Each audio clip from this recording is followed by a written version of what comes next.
out here in Tampa. Very cool. We're definitely going to have to make that happen sometime. Yes. Okay. And we are live. It looks like. We are live. We are. Bring it. Hello, everyone joining us at RevCon. I am Bree Sprague. I am your Partner Success Manager here, and I'm really excited to have our partner Just Call join us on this, and special guest Holly from Play IQ. But just wanted to take a moment to talk about a few things, give you some housekeeping items. You're going to be hearing about a great topic, the Revops 101, recognize the gems in your pipeline. Go ahead and switch to the next one. Our speakers today. So you see who our speakers are. Our speakers today are Guru. I don't want to butcher your last name. So if you're first name is good enough. Guru is good enough. I like good. Guru, who is from Just Call. He's the VP of Growth and Revenue over there at Just Call. And then Holly Signer, who is the Director of Sales for Play IQ. Both very talented professionals. They're going to be able to give you a ton of information and drop a ton of great nuggets and gems on this. What you're going to learn in this. We're going to talk about what's in store. You're going to find out your sales rock stars. Both of these individuals knows how to identify them, what makes them tick. Things like how to execute fast, how to empower your team, aligning with your tech stack, and everything else that you can imagine in this area. They're going to be able to answer those questions, and feel free to ask plenty of questions in the chat as well as in the Q&A. So let's talk about what makes sales rock stars tick. You're going to have a better understanding of the product. That's what they do. They are able to know their product better than anyone else, so they can show up and execute with precision. And they've got custom-built, battle-tested playbooks. They're comprehensive and regular. For training and coaching, and the right set of integrated sales tools always helps. And then before I let them take this away, you're going to learn about how to identify the two top traits of sales rock stars, and identify what separates them, what sets them apart from everyone else. Holly and Guru are going to talk to you about identifying these gems, knowing, what they focus on, the right opportunities, how to make the pitch at the right time. That's a really big thing. What are they doing different from everybody else in how they pitch? Finally, fast execution. It's the speed of the game, right? Execution really is everything, as well as executing with precision. They can give you the real-time insights into calls, and as leaders in their field, they'll be able to identify what they do with their top sales rock stars, to coach them, and how they are able to be set apart from the rest of the team. So with that being said, I'm going to turn you over to Guru and pop backstage to watch. Get your notepads out, take lots of notes, and ask lots of questions. Thank you, Holly and Guru. Thanks, Bree. Thanks, Bray, and thanks, Holly. So I think I think Bray set a good context for what it's talking about sales rock stars, right? What actually defines a sales rock star? If you ask anybody here, people are going to say anybody who meets their target is a sales rock star. That is not the. It's an end result, right? It's not what makes a rock star. So let's go into what actually is a sales rock star. What makes them tick, right? I think the most common traits I would say somebody who kind of educates the customer more than what the customer knows about the product. That's where I would start. Because I think that's kind of where you become more of a consultant and not a salesperson, right? So your knowledge about the product, and I respect anybody in sales who says, "Hey, Guru, this is what you've been looking for. This is what our product does. We're not a good fit for you." I have immense respect for anybody who does that, right? But that comes only after you know who your ICP is, right? Those are top two things, right? Product, ICP. That's the table stakes right now. And then it goes into the sales ops playfield as okay, do you have a playbook? Does the team have a playbook? Is it being battle tested? Is it like efficient enough that to give scale, right? It's very important. And then the other aspect about is like, as a team, how do you do consistent training and coaching, right? And that's kind of like, like a sales ops muscle to create Rockstar. Because I hate to see sales teams when the top 5% are rock stars and the remaining 95% are like not there yet. Right? So you need to have training, coaching, comprehensive. And more important is, as a team, do you have all the tools so that like you have the right way to think about it? And I'm going to like condense this into thinking like, if I talk to a VP sales today, I ask them, have you enabled your sales team to be like a sales rep to be a super rep? And that's the question I like, because every sales rock star is a super rep. I think that's kind of like the basic framework I want to lay out before like me and Holly do a dive into a lot of aspects. Yeah. Holly, you want to add something here before we go to the next slide? Yeah, I think tying into that first bullet point as well would be understanding the pain of the prospect and understanding how your product fixes that pain, fills that gap, really, helps them understand not only, how your product's going to work for them, but what is it going to do for them? What's in it for them? If you can explain to somebody very eloquently, educated, discussion with them around what your product is going to resolve or absolve for them, it really helps them start to focus on what your product is doing for them and not so much on you selling your product, because that's a big difference in wanting to pitch something to somebody and then wanting to receive it.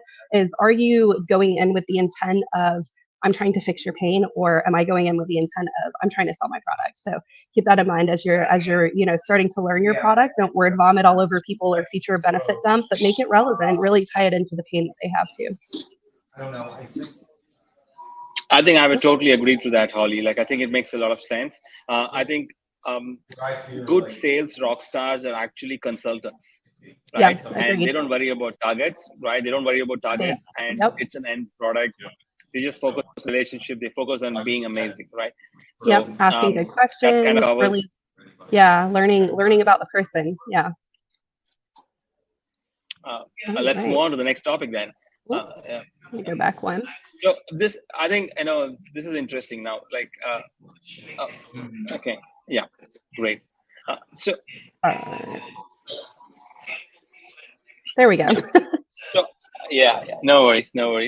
I think from a team point of view, right? I think we have to like just talk about. Let's talk about top 2 traits of a sales rockstar. Like, what separates them, right? What makes the top 5%, 10% very efficient? That's kind of like very important. I think we can condense it into 2 aspects. One is how do they identify gems, right? How do you filter prospects?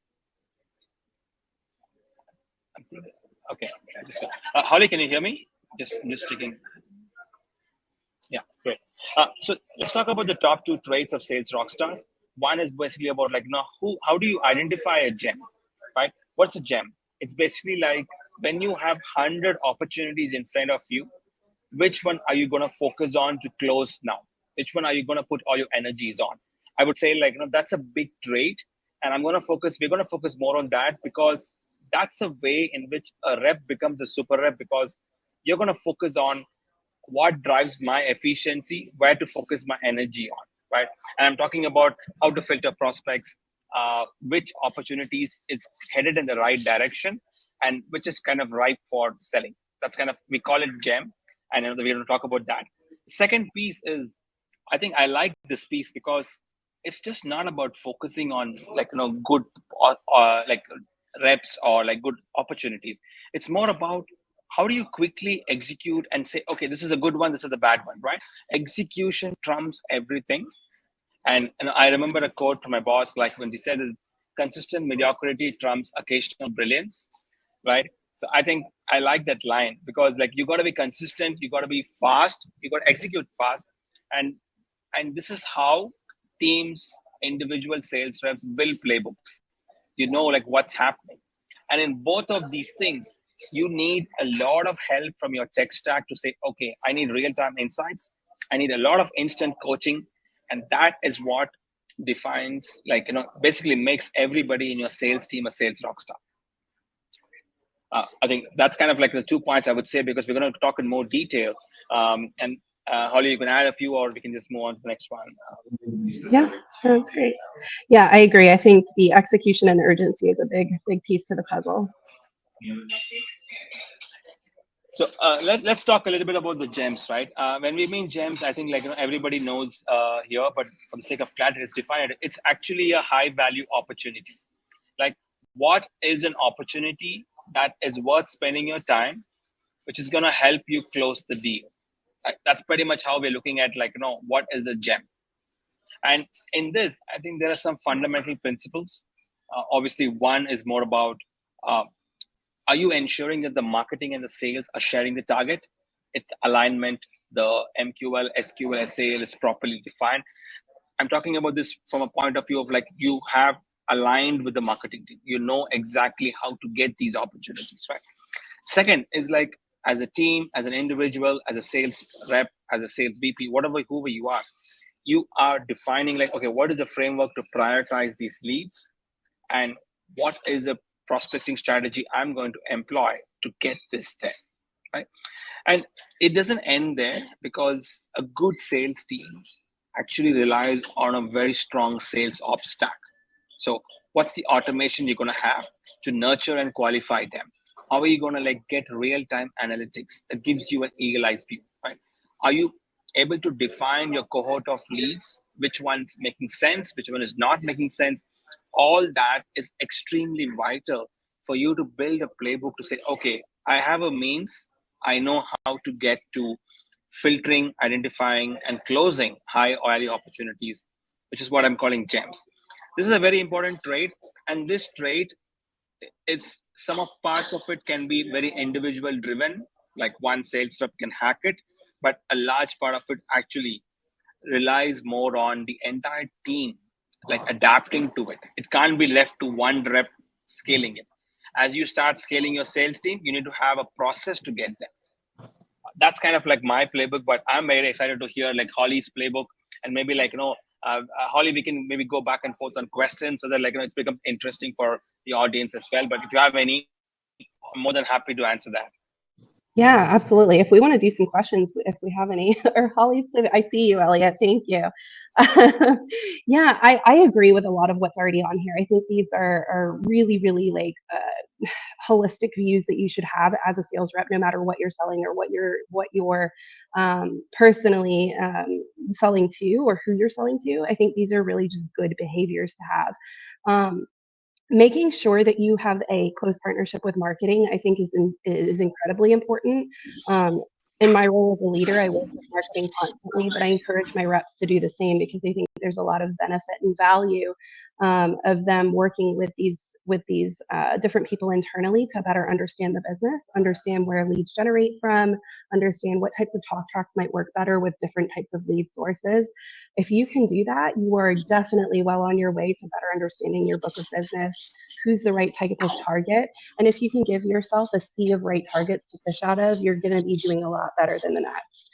But that really does start with understanding your pipeline and understanding your leads and where they're kind of originating from and what closes best for your company. There could be certain lead sources that exponentially close at a faster rate. And obviously we all love the hot leads, the demo requests, but if you're outbound prospecting, maybe there's some kind of pattern or rhythm you can see within your own CRM systems to identify what closes best, and work with marketing to go and do some campaigns around those types of leads that you really want to bring in more of. I love the robust prospecting strategy. I think when you can really get specific, but also cast a wide net, and I'll explain what I mean there, I think you're doing a really, really effective job as an SDR.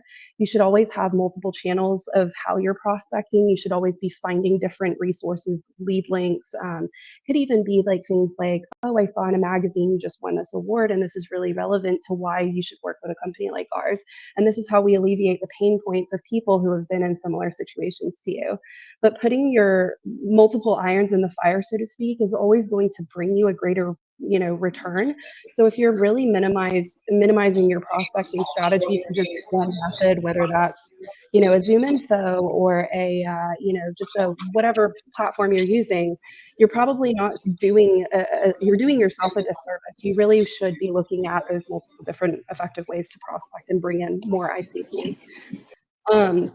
The other thing I really liked on here was using automation as well, because I think there's definitely times where automation just makes you that much more effective in your sales process.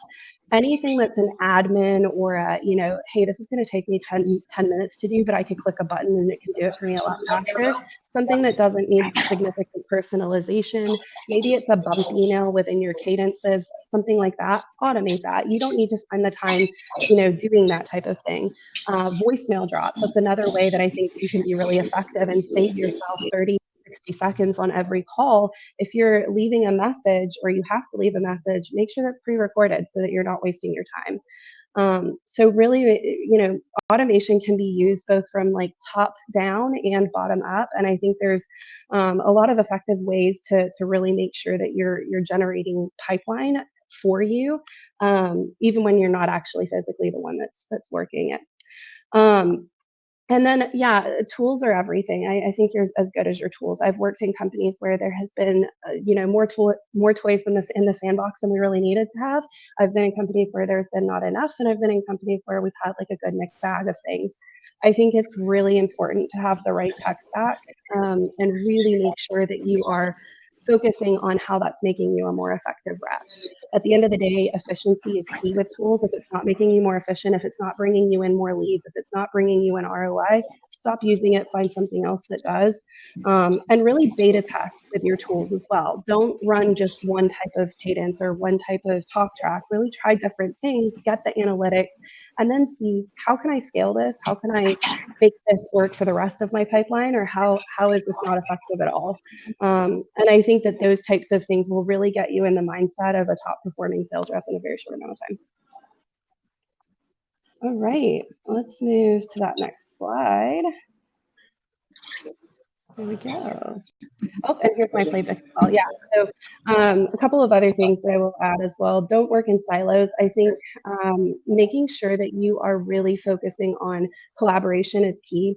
If you are someone that works remotely, like most of us are right now, I think one of the biggest things is really making sure that you're reaching out to other people, whether those are top performers, leaders, sales reps. If you're an SDR, if you're a sales rep, maybe you're reaching out to an enterprise sales rep, somebody in that level above you in some capacity that may have some thoughts around, how you're prospecting, what your conversations sound like, how your meetings went. I think all of those are really incredibly important to your success.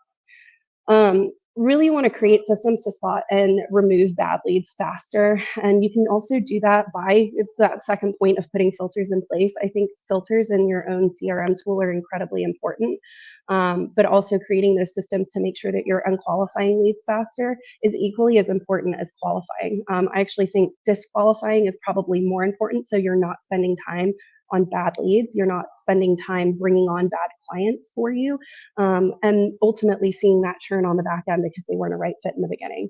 I think there's people that can sell, a dog off a meat truck at times, and I think it's a great tactic to have, but at times it's not always the right fit, and you want to think about it long term and the longevity of that client's experience as well. All right. That was my spiel. Let's move on to how to execute fast. Back to you, Drew. So Holly, I think I have a few questions regarding the previous one. How about we just have those just go back and forth, right? Can you just go back to your previous slide? Yeah, I sure can.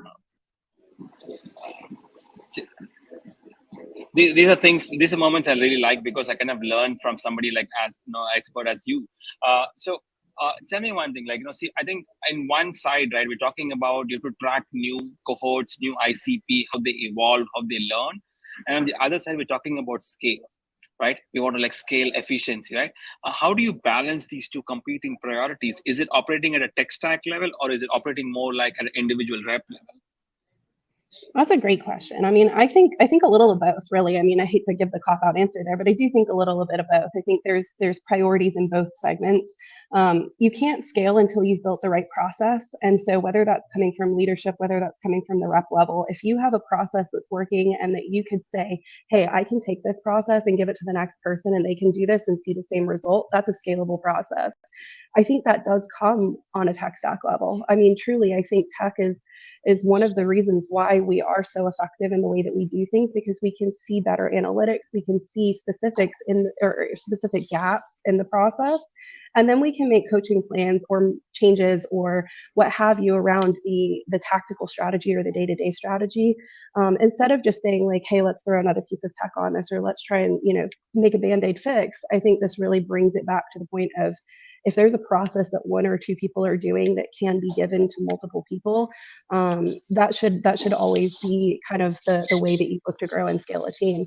But from the tech stack, I definitely think it's important to have the right tech to be able to do that, because if you have the wrong tech, it makes it a lot more difficult. I kind of totally agree to that, because I think at the end of the day, if I see a lot of companies, like what they do is they have a tech stack to record all the calls sales reps do, and then they end up hiring a lot of reps to listen. Right. So I want to just call out one thing is a tech stack should reduce work, not add work on the other end. So that's something to call out, because it's very easy to buy a lot of tools today. Like there's so many tools in sales and marketing tech stack. You can keep adding, and then it has a whole new problem that's created on the other side. Example that at least a lot of customers I speak to say is like, hey, listen, Guru, okay, we got a lot of recordings for the last 1 month. I said, who's listening to them? Who's analyzing them? Who's giving you the insights, right? So these are some problems that people don't think when they start having this. So you need to be very clever about how to get this tech stack. So I agree with that. And with that, let's move on to the next one.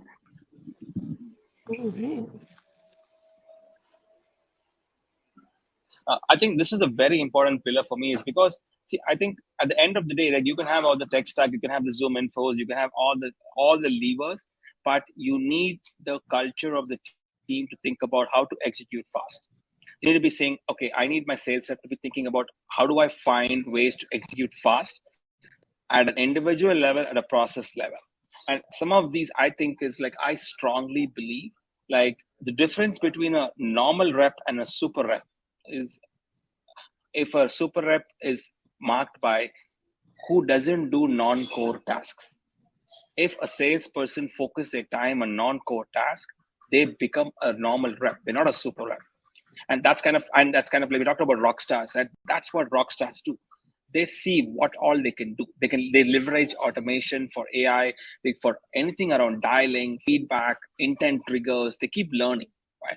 And they kind of think okay, I need to give context to the other teams, because sales teams, and this goes back to your point, Holly, in the previous slide. Sales teams, I've seen reps operate in silos. They just have different channels of email calls, which is not getting recorded. If you don't have any data in CRM, it's nothing is useful, right? So you need to think about, okay, how do I make sure all communication goes through one source, and how that kind of helps a rep to be more fast, agile.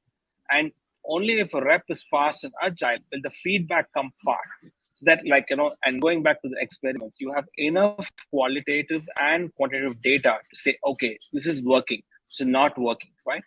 And the last point is so important, because I think what happens is teams soon develop a tunnel vision. Everybody's rallying behind one metric like Kumbaya, and they're going after that, and they're forgetting the whole process. It's sub-optimizing completely. And so you need to have somebody who take the step back and say, okay, maybe we are achieving our small metric, but is it adding up in the long-term vision? Is it adding up holistically, right? Maybe you're over-optimizing for one variable and the whole team goes down, right? So when you think about executing fast, you need to think about how to build a culture of executing fast, not from a one process level. It's from a holistic sales team process point. Maybe you can think about it okay, I'm going from MQL to SQL to SAL and then deals, right? That whole process. If you keep optimizing for some of this, then you don't know maybe what's going to happen in the next side in churn. Maybe churn is picking up fast and you're optimizing for one variable. So I think good sales teams have all the right ingredients to think about it. They start thinking about how is it affecting downstream and upstream. That's very important, and that's I can't stress more enough to say, like, okay, you have to review the process, and that's amazing for one variable. So I'll again pass the baton back to Holly to hear her thoughts as well. Yeah, no, I agree with you there too. And I especially agree with you on that last bullet point, the reviewing the results and the process, I think, is so important. I mean, if you are, like you said, if you're using a tech stack and it's not actually working for you, not measuring that and not looking at those results and seeing if there is that ROI is definitely a detriment to your team. And I think that's a really good point, because I mean, it definitely makes sense to constantly be checking up on those things to see if this is of value, and if you're using the things that are most effective, or if there's room to put that budget elsewhere. So that's a great point. All right. So under my playbook for this, the first point here is making those high productivity touches the default using technology. And again, going back to the fact that technology is the thing that's going to help you scale and grow and grow your book of business, both on the individual level and on a leadership level, I would say as well. I think there's ways that we can really make sure that those high productivity days, especially around KPIs, dialing, emailing, those things that are a constant and something that's always going to be there every single day, I think those things should be run through your technology platforms. That's where you stay ahead of the game. That's where you stay on top of things. It keeps you organized. Don't be afraid of tech. I think there's always sometimes that fear of, like, is this going to work for me? I think if you try it and it doesn't work for you, at least you can say you've tried it. But not trying it in fear of it not working is kind of silly, in my opinion. I love technology, and if there's something that's going to make us more effective or efficient, I'm always excited about it. Offer personalized coaching to underperforming reps. So this is key. I mean, whether you're at the individual contributor level or a leadership level, coaching people who are underperforming should be like that's something that's consistently in your calendar. Whether that's different call dissections, whether that's looking through the opportunities that they've set and have held, and if there's reasons why they were better or worse than others, or if something doesn't close and we want to understand why it didn't close, like using those opportunities to really coach and make it specific based on that person is crucial to their success. I'm a huge fan of situational leadership, where you lead based on the situation and that person in general, not as a blanket approach. And I think that's so crucial to a sales rep success, because if you're trying to blanket coach somebody, you're probably missing the mark, and there's probably bigger gaps that you're not uncovering with them. And in that as well, I would challenge every leader out there to ask more questions within their coaching one-on-ones, especially around underperforming reps as well. Get them thinking about solutions. Get them thinking about what the gap is, how they would fix it. Don't wait for don't have them wait for you to always give the answer. I think that's a really big thing, and changing the mindset from underperforming to a good rep to a great rep is really getting them in that individual mindset of, how can I hold myself accountable to this? What do I need to change? What are my gaps? Self-reflection, self-awareness goes a long way, not just in professional life, but in personal life too. Replicate the behaviors of the reps that are converting more. So again, I go back to the point of, if you have a scalable process and one or two people are doing it and it's bringing a ton of ROI and success, that's really where you want to start seeing, okay, what out of this can I bring to other people? How can I replicate these behaviors, whether it's just simply how they structure their day, calendar management, time management, those types of things. I think it's really important, or even if it's pipeline management, whatever segment of the sales process for you or your team or for yourself is kind of falling off, see what behaviors others around you that are top performers or that are doing historically consistently well, and figure out what gaps that you may have that they may have a strength in, and see how you can really feed off of that. And again, that goes back to, kind of cutting down the silos, really getting involved in more of those conversations, and not being afraid to reach out to people in your organization, and even those outside of the organization too that could help you. Bottlenecks in your pipeline are probably one of the biggest detriments that I see to sales reps, and especially early sales reps. And the reason for that is because you start to feel like there's no way out of it. So not bottlenecking really requires you to do that extra activity, really fill your pipeline. Don't rely on a very small segment of your pipeline. And also when you are putting opportunities through, cast that wide net. Again, if they're within your ICP and it's something you sell to, go after it. It doesn't have to always be, one type of business. Really look at the types of businesses your portfolio can bring on, and make sure that, again, you have those irons in the fire. This also goes for size of the business too, from small, mid-sized companies all the way up to enterprise. You want to trickle in some of all of those, and that's really how you keep a nice large pipeline, because some deals take a lot longer to close and others can go a lot faster, just depending on your sales cycle. So really making sure that you have a nice spread of different types of companies, different types of leads is huge for ensuring that your pipeline always stays full, especially over different times of the year too, if you see seasonality. And then having a strong data-driven incentive structure. I love incentivizations, compensation, and comp plans. Like that's the stuff that really grinds my gears and like gets me thinking. I love to find ways that reps can make the most money, and then how do we build structures and comp plans around that, and incentivize people to get paid for the things that they're doing that are really bringing in great revenue for the business. So this is actually something I would challenge every rep who's ever looking for a job out there to make sure you're asking these questions too as you're going through the interview process.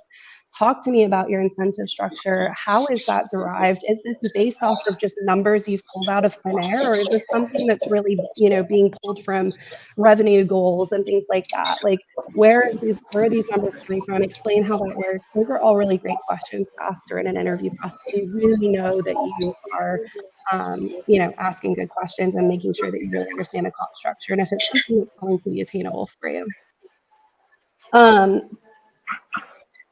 Any questions so far from the audience? Is anybody curious about anything that we've covered until this point? I'm going to turn it back to the team here. I see some notes. Yeah, coaches need coaches. Yeah, I mean, Bree, that's a great point too. I think there's so many times, even in leadership, where we're looking for more coaching, and I think that no matter who you are and what your role is, what your title is, like, coaching should be part of your regular, month to month. You should be receiving regular coaching from your leader.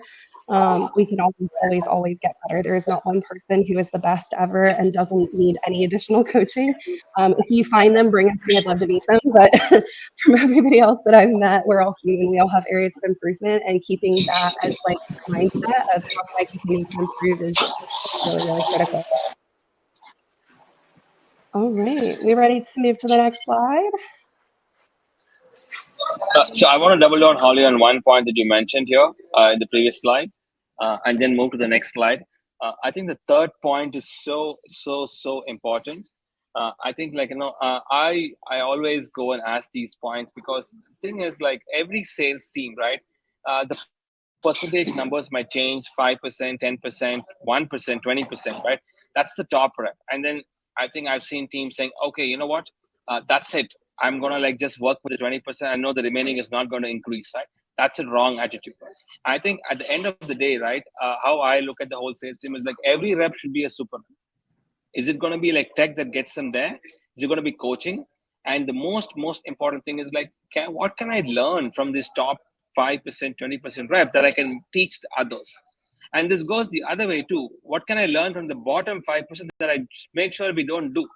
Right. Yep. So it's very important to, and I call this theme like consistent peak productivity, right? Everybody in a team and as an org, as a sales org, we should be like, okay, we're going to perform consistently on all these variables, and we keep learning and iterating. So I think that point is a very important point, and I think I'm going to build on that in the next slide. So I just want to touch on that.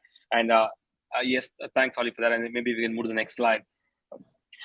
I think, see, the way I look at about a good sales team is all about you need to make sure like your new reps and old reps are effectively trained consistently, right? Which means it can't be that, okay, once a quarter we're going to train you. No, that's old, that's passé, right? It's going to be like you have an engine, a very proactive training engine that keeps teaching you things. It keeps alerting you when a call is happening. It is, hey, you could have done better on this. This is wrong. This is right. All these triggers that keep coming to you And why is that important? It's important because you're keeping the feedback loops fast. You're keeping it like, immediate you get it. And learning happens in those moments. And people actually, I think many teams actually confuse training with only new reps. That's totally wrong, right? Yep. It's always about like, all the reps. Consistently, you have to keep them getting trained. With every call, the whole team says, okay, this is good, this is bad. And that's why I'm saying it's consistent training. And then when you have a proactive training engine with the tech help, right, the sales ops team and the technology stack, what happens is then you can build on it and you can let tech do the heavy lifting. And then you can get the leads or the managers to do the one-on-one personalized coaching. You can say, okay, I've seen this trend in your calls.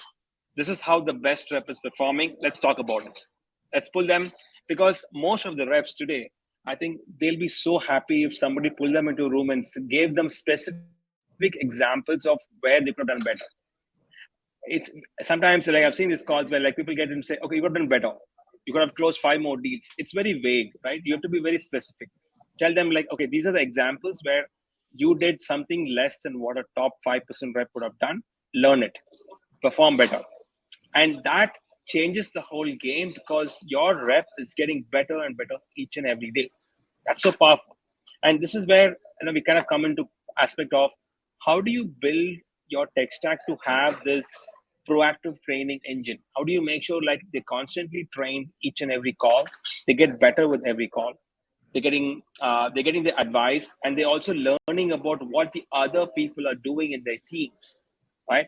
And you can even take one step above and say, what is happening in the entire industry as well? What are the good reps doing? So that is the only way that you move this. And this is all happening because you need a tool, a tech stack, which is talking about conversational intelligence to kind of literally build every rep into a rock star. That's kind of like, the point that I want to drive home in this slide, because if the audience doesn't remember anything in this slide, remember that it's like at the end of the day, you have to execute fast to create opportunities and identify the gems. And this goes back into like 3 pillars: training, like one-on-one coaching, intelligence, so that like you have consistent peak performance.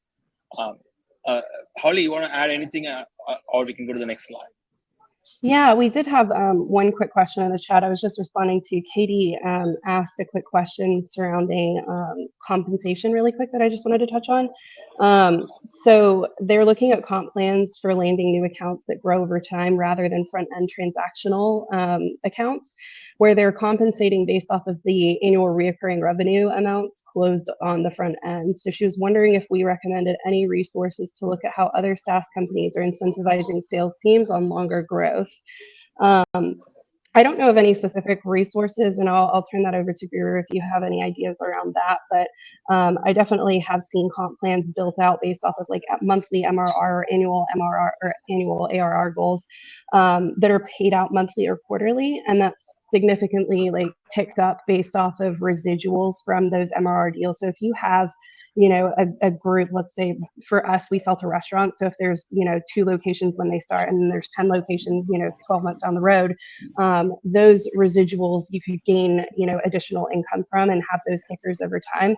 A specific structure for that or a tool to look into how that would work, I actually would be at a loss for that. So I'll turn that over to Guru and see if he knows of anything. No, I think, Holly, I think like you covered most of the points there. I think, so I think Katie, just to add on this, like, see, I think when you're touching on a topic which is very evident in a lot of SaaS companies, right? The whole motion of SaaS sales is land and expand. So I think you have to think about like there's a new rep, there is a CSM also for long-term goals. I think I'll build on what Holly said is like, okay, you have maybe in actually at least in our company, at least where we say is like, okay, 3 months the AE has a goal to say the customer retains, you have a clawback, and then as they grow longer than 3 months, maybe you incentivize like the other teams, right? The AM and the CSMs, right? The reason why we say that is like, it's all about focus. If you have one team managing the end-to-end journey from land to expand to everything, you just lose focus at some level. Like, I think I would always like to have an AE and an AM, and then a CSM having like that extra layer for the AMs. That's kind of how I would do it, because once you take care of like that, then your incentives change. When I mean incentives on the compensation part of it, it's more like what metric you're tracking each member on. And you can always have a clawback to make sure like, they're not optimizing for one variable and you have like a 3-month or a 6-month period. That's kind of how I would balance those competing priorities. Yep, that was a great answer. All right, let's go on to the next slide. So I think I want to just double down a little bit. Like, I know we're nearing the end of a session, like, a couple of aspects here in terms of what exactly is conversational intelligence. Like, and I think most of the audience here has maybe heard about one of these tools. I think let me tell you what it is not, right? A conversational intelligence tool is not a tool that transcribes your text. It is one part of the tool, but not the only thing. So don't fall and say, okay, we're going to record, we're going to transcribe every call. That's not intelligence. That's just data, right? That's not going to help. What is it not, right? You have to make sure like a tool gives more than that. It gives you during a call, live call, and post the call. Am I getting insights? Am I getting insights over one sales rep's day, or the same sales rep over the entire month, or for the entire team?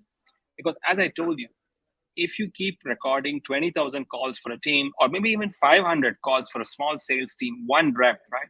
Who's going to listen to these calls, right? It's a huge aspect. And then you need to have a sales ops team. So you need a tool. We've all done with it now, right? We need a tool which does all the hard work, brings you real insight during the call, post call, and then it's able to give you critical insights that you can build on and you can teach people immediately. And it goes even bigger when you talk about, as in the previous slide, like consistent training, one-on-one coaching, peak performance. You need to have a library. So when a new rep comes, you give them an example. Hey, 20 good calls, 20 bad calls, learn and do, what not to do. So all this is extremely vital in understanding what a tool would do. This is kind of like a checklist for you to evaluate a conversational intelligence tool. That's kind of like how I would leave this slide with. And I'm more eager to maybe hear other questions or maybe hear what all you say about this. Yeah, I love conversation intelligence, and I totally agree with you. In-call intelligence is probably the most effective way to ramp and scale your team a lot faster, especially from the SDR level, like I see it. But I think you can absolutely do this with AEs as well, as you're like learning new verbiage, learning new talk tracks, learning about different ways of selling your product. But having something that's there to help you with objection handling, having something there to show you how you sounded at the end of the call, or what you said, or how much time you spoke versus the prospect, or whatever the intelligence that you can gain from that analytics to help you continue to find those gaps in your conversations is, again, crucial to your success as a sales rep.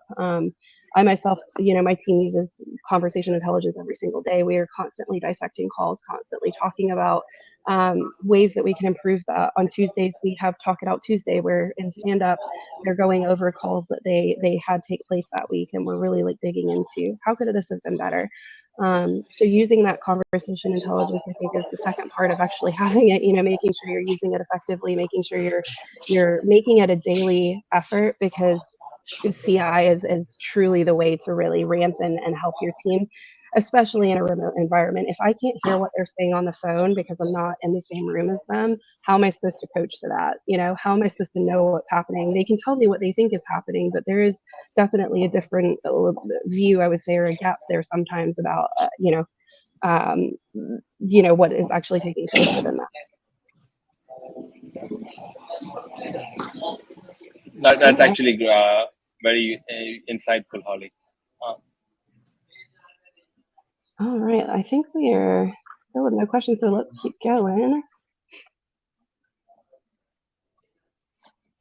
I think we're almost the last slide. So I think how I'm thinking about it is like, when you try to build a tech stack, I want every team here, every sales manager, sales rep to think about, okay, how do you create a super tech stack? How do you make sure like everybody using it, a salesperson becomes a rock star? We've spoken about 2 points. I'm going to tie everything into how do you create a process to expedite and do things fast? How do you make sure like you identify gems? And then how do you have a mechanism in which like you learn and keep training and coaching? So that's kind of like, and you need to think about, okay, what's your CRM? That's great. What are the tools to use? And then you have like an intelligence layer on top of everything. and you need to optimize your team day in, day out. Every call needs to be better for the rep. That's kind of how, and those are my parting thoughts. And happy to maybe pass it on to Holly to wrap up the webinar. Yeah. Thank you guys for joining us today. I agree. I think, like we said, tech stack, your process, really identifying what your ICP is, knowing the pain points, knowing your product. There's a lot of benefit into really putting that time and energy into those things and making sure that that's the most efficient process for you and for your team and what you're working on and your own companies to sell and the platforms that you're using. So keep that in mind as you continue to look at what you already have, what's working, and continue to make those changes to be the most efficient. And happy hunting.